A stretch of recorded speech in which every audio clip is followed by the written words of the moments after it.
Ladies and gentlemen, you know this banger anywhere. Let's turn that off. But you know the Home Depot banger anywhere. We're talking about the earnings today, okay? They reported pre-market. A little bit of a positive reaction. I can't lie to you. I mean, there was a good jump here. Nothing too crazy. The stock's been pretty muted in its trading. Nothing crazy. Overall, end of the day, down 1% though.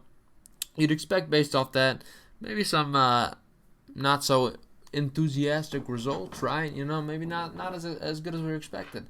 I'm expecting some pretty good numbers out of this company. They were expecting some very high numbers. We're talking about revenue growth over 20%, and a big growth in EPS line too.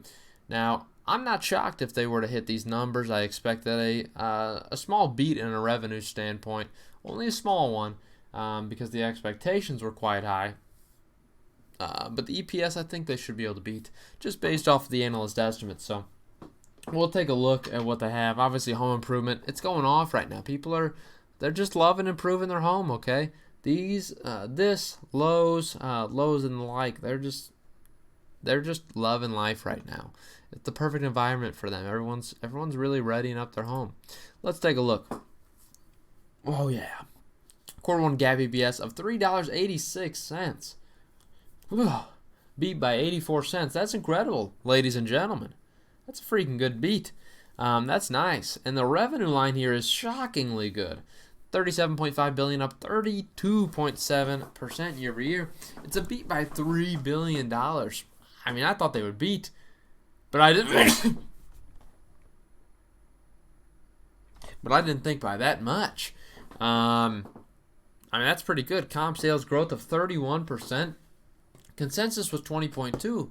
As I said, 20% was expected on the revenue line here. And here they say 32.7%. It's quite incredible. Craig Meteor over here says that fiscal year 2021 is off to a strong start as we continue to build momentum from our strategic investments, obviously. Sell the company, I get it. You're the CEO, okay? You're not going to say anything negative. Some finer data, as we can see. Comp sales for U.S. stores, 29.9%. Gross margin down 10 basis points, but over the consensus still. Operating margin rate down 380 basis points, still over the consensus though. Inventory up 2.8%. We saw the same thing with Walmart. Inventory was up quite a bit. And again, I think it's just they need to start, putting the stuff out. People are willing to buy it. You can obviously assume that. Customer transactions grew 19%. Pretty incredible. An average ticket on top of that grew 10%. That's mighty impressive. Yeah, that's mighty impressive. Sales per retail square foot was up 29.8%. Not sure why that's a metric that retailers use necessarily. I get it. It's about how much they're making in terms of usable space to actually find out if the building size is viable or not. I get that, but still just a weird metric. And they increase of 5 stores this quarter alone. Yeah, pretty nice. Let's look at some of the finer details too. Let's look at the press release. What do they have to say for me in the press release? Net earnings came in at $4.1 billion compared to $2.2 billion of the same period last year. So quite an increase overall year over year in terms of profitability. $4 billion there? I mean, they freaking nearly doubled it. Okay, gents? They nearly doubled it. Really good to see that. And obviously, if you didn't know, Home Depot press releases, they're pretty boring, okay? They don't put the pizzazz into it. They just say, this is the result. You can enjoy it. So the only other thing to look at really here, nothing crazy. We saw sales, cost of sales, obviously similar percentage, gross profit up by a similar amount as well. Good to see that. Operating income up 76%. Oh yeah, baby. Net earnings up 84.6%. That's right, nearly doubled that bad boy. Nearly doubled. But we like to also look at customer transactions. Nice, but we saw this data already. They showed me. It's one of the few data points they showed me, actually. But balance sheet obviously how we love talking about this. I'm gonna give a year-over-year comparison here. May 2nd versus May 3rd of last year. What do we got? We got total current assets. This line's coming in at 30.6 billion compared to 27.2 billion. Overall, you see a growth in inventories. That's about it. Receivables up a little bit. Cash position was down.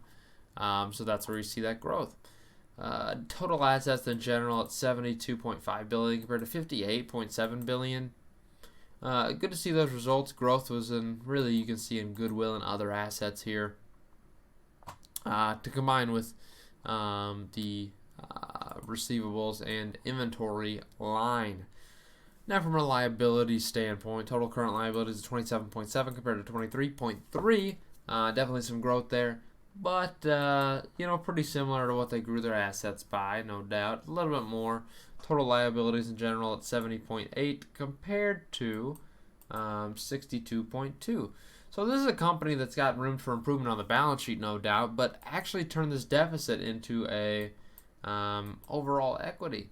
$1.7 billion compared to $3.4 billion of a year ago. So there is some growth there. If you look quarter over quarter, obviously you see a decrease in the overall equity number. But from a year ago, there's some improvement in this balance sheet. I think that's the next major step for this company. They can really make a number on that balance sheet. I don't doubt it at all. As far as the dividends concerned, I want to see that balance sheet in a little bit healthier position so they can stand it and keep growing it. As far as valuation on the stock, trading in a market cap of 340 billion, I don't think is that incredibly expensive. We're going to talk about this company bringing in right around 100, maybe 150 billion dollars this year. that'd be lovely. No, probably closer to 120 billion if we're being fair. I think that's a fair estimate for the year. So the market cap's not that expensive. We're talking about 3 times there, and a P ratio under 27. Especially after today, it's going to be probably closer to 25 with that incredible EPS line. I like to see it. I think the stock's valued pretty fairly. Some analysts have already come out and stuck with it. Gave it a price target of $375. I believe is what JP Morgan came out with this morning. So I think overall the stock's still a good hold. It's one to have in the portfolio. If you don't have it, I don't think it's necessarily an issue buying it because I think there's plenty of value left in this company. Biggest home improvement retailer out there. They're going to be doing numbers for a long time, okay? That's what I got for you today, and I hope you have a great one.